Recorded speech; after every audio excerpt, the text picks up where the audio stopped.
ears just, oh my gosh, will not stay up. It's been a while since we did a video on the fuzzy chair. Welcome back to Cinematic Headspace. So, Home Alone, the movie about a little boy who is left at home by his super mean family. A bunch of thieves try to break into his house, so he sets a bunch of traps and sadistically tortures them. So Disney did a remake of that. It has been a very long time, like a very long time, since I have seen a movie and just thought to myself, this is bad. We all knew it was not going to be good, but I was not prepared for how bad it was going to be. So instead of just telling you, like, this is my rating, I'm going to tell you the specific reasons why it was bad, and get ready because you are in for some surprises. But before we do that, here's my spoiler-free review right here. I'll make it brief, don't worry. Basically, the humor was hit or miss. The characters were not very good. Goodness, were they not very good. And the plot was kind of all over the place, and the pacing was terrible. Alright, time for the spoiler review.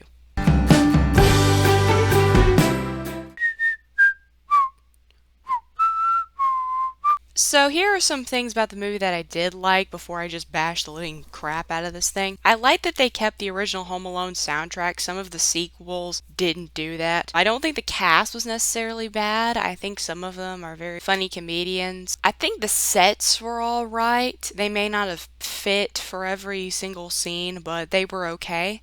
Another good thing is that the best scene in the movie is when Buzz McAllister from the original movies, yes, the McAllisters apparently exist in this world, makes a cameo. That was kind of a fun scene. Alright, time for the good part now.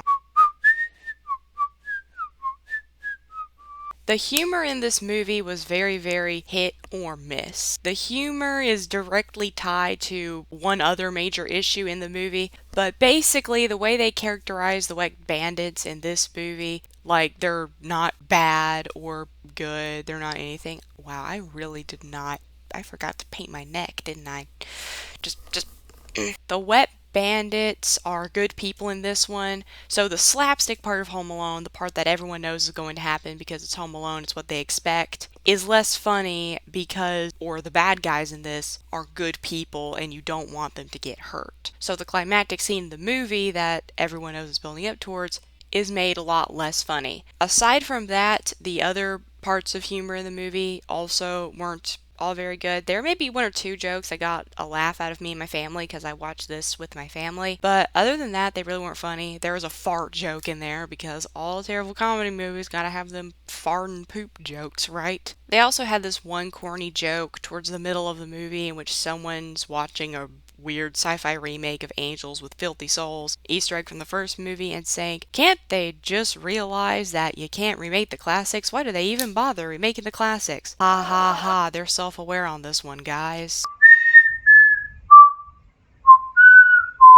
The plot of this movie is pretty much the standard Home Alone plot. A little boy is left at his home by himself, and two thieves break into the house, or at least try to break into the house because they want things that are inside. The beginning of this movie was very, very bam, bam, bam, bam, bam, a lot of things happening at once. It felt like the movie was already halfway over, even though it was like 30 minutes over. They're introducing one point after the other, one point after the other. They're telling you everything about the wet bandits, about Kevin. I'm calling him Kevin in this one because that's basically who he is. I don't care about that. His name is Max. See what I did there? Made everything go really fast. That's how this movie felt. Because the plot is really, really fast at the beginning, when it slows down later on in the movie, it feels really, really slow. And I complimented the use of the music earlier, but here it was very out of place in certain scenes. For example, in the original, they have the chorus singing Oh Holy Night. They have that in this too because throughout the movie, they go out of their way to have like little Easter eggs to reference the original, which is good sometimes, but other times it doesn't really work. Here, the wet bandits have these children who are singing Oh Holy Night in the choir like in the original, and in the original they played it over a more serious scene where Kevin is reflecting on himself and his life. And here, they play it during a slapstick scene in which the parents are trying to break into the house and failing miserably. And it's like, it'd be like if you played something very slow and melancholic over a Looney Tunes scene. You know what I'm saying?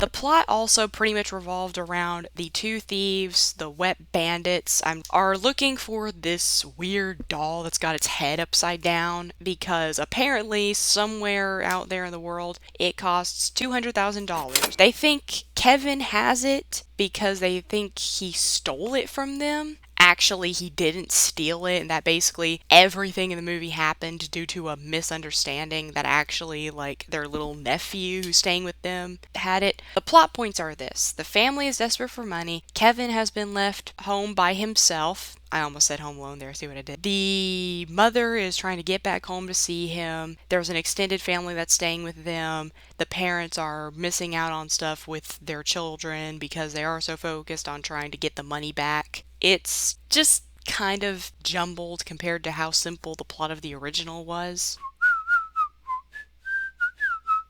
And now for my favorite rant about this movie, how the Wet Bandits were portrayed. You know how in the original, the Wet Bandits are these like two crooked thieves who want to break into the house because, they're thieves and they want money? Yeah, well, here, they are a kind, simple family that wants money and is desperate for money because they're about to lose their house and they can't tell their children because their children would be heartbroken, and they are really desperate because the dad cannot get a job. Yeah, it's really a hard time for them. Basically, they humanized the villains of Home Alone. Disney, and really kids entertainment in general, have been on a roll lately with like making villains so sympathetic and nuanced to the point where they're not even villains anymore. Looking at you, Grinch 2019. And sometimes that can work, but for Home Alone, it does not work. In the original, they were just crooks and they were going to hurt Kevin. They wanted to steal from his house. They deserved it. It was funny when they went through the whole slapstick. This one, you watch this nice lady, Pam, that is, I guess, the main one of the two. It is what it is. Gets her feet set on fire. By the way, in this one, they established that Kevin's neighbors are in the neighborhood, unlike in the original, in which everyone in the neighborhood was out on vacation, so nobody could have heard all the commotion from the slapstick. Just thought I'd include that here. And then there was a scene that apparently I had a big reaction to because my family was with me watching this, in which Pam gets shot by a bunch of Nerf darts, and I realized, oh my gosh, he shot her up with tacks. Those Nerf darts were attached to tacks. He just shot her face full of tacks. And we don't want this to happen to her. It's not funny when this happens to her or the dad because they're both good people. It's like, basically they took what was so funny about the jokes in the original and just got rid of it. I think the Screen Rant guy said this, but basically they just threw out the whole premise. By making the bad guys good or nuanced to the point where they're not, bad guys anymore, they kind of just ruined what made the bad guys in the first movie so funny and what made the slapstick towards the end of the film so hilarious.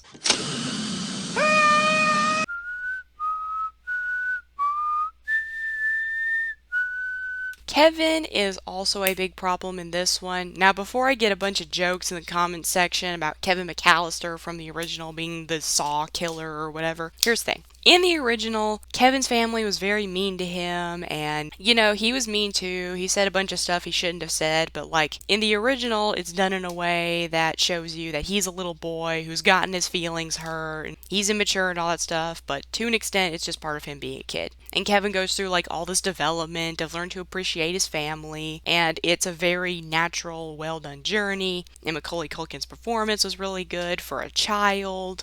Kevin really was a pretty good character in the original. Here, Kevin is just kind of insufferable. Now, I'm not trying to throw any shade or any hate towards the child who played Kevin in this one. As a matter of fact, I really hope he hasn't suffered any internet hate or anything like that because he was in this movie, because the Macaulay Culkin amazing perfect child actor thing only happens once in a blue moon, and you can't really hold children to a standard like that, especially when you know just what these movies do to the children in this industry. Anyway, in this one, his family isn't really particularly mean to him. We only get like one scene of Kevin doing anything with his family, and they're not really mean to him. They're just kind of doing whatever and ignoring him in a way. So Kevin's unhappy because he feels like if he were to just disappear, they wouldn't notice, and we know that because he flat out says that in the movie. He falls asleep in his family car, which I guess kind of worked better because I do feel like it'd be harder to hear your family getting up and going crazy in the morning because they were late to a plane if you were in a car versus just upstairs in a room. So he wakes up, does the whole thing that Kevin did of, watching a movie, eating tons of junk food and all that stuff, and then gets bored. So basically, in one scene, he has gone through Kevin's pretty much entire arc from the original in like one scene. Also, later on in the movie, he goes to get toys from a church's donation center that was going to give children toys. Kevin was going to steal toys that were going to be donated to poor children. Like, what the heck? This child is not likable. And then he has a conversation with, I think it was Child, the son of the Wet Bandits, except I don't know what yet, of course not. And basically he spells out the entire message of the movie in Home Alone about how he enjoyed being with his family, or he enjoyed being by himself, but it was for like an hour, and then he was bored, and he wishes he can have him back, and realized that Christmas is all about family. So yeah. Also, he thinks that the Wet Bandits are trying to sneak into the house, not for the toy, because again, he doesn't have the toy, but because they want to sell him to an old lady in Europe. Yes, it's as dumb as it sounds. In the original, Kevin just wanted to defend his house. Here, he thinks that thieves are going to send him to an old lady. So yeah, Kevin, this one, just kind of dumb, insufferable, very, very selfish, and just not super likable. Unlike in the original. What is there left to say about this movie? Really nothing. The music was very out of place in a lot of scenes. Plot was all over the place. Bleh. In terms of pacing, there was not enough time to develop the subplots properly. The Wet Bandits were mischaracterized to the point of insanity. The main character was insufferable. And there was just a lot of the movie that didn't need to be there, like the Wet Bandits extended family that could have been cut out completely. The mom trying to come back to Kevin was not given enough time and pretty much only, I guess, was there to fill space, even though in the original it was a big deal, the mom trying to come back to Kevin. And yeah, that is Home Alone. Above all, it did not justify its own existence. I don't think any real Home Alone sequel past Home Alone 2 ever really has. That's even only assuming you even believe Home Alone 2 justified its existence at all, because that's a whole conversation. So yeah, not good. 3, maybe less out of 10. Just worst movie I've seen in a long time. Didn't need to happen. Didn't need to exist. I really wish that it just did not happen. Thank you so much for watching. You have no idea how much it means to me. If you don't mind, please hit the like, subscribe button. A lot of you guys watching are not subscribed, so be sure to subscribe, and I'll see you guys next time.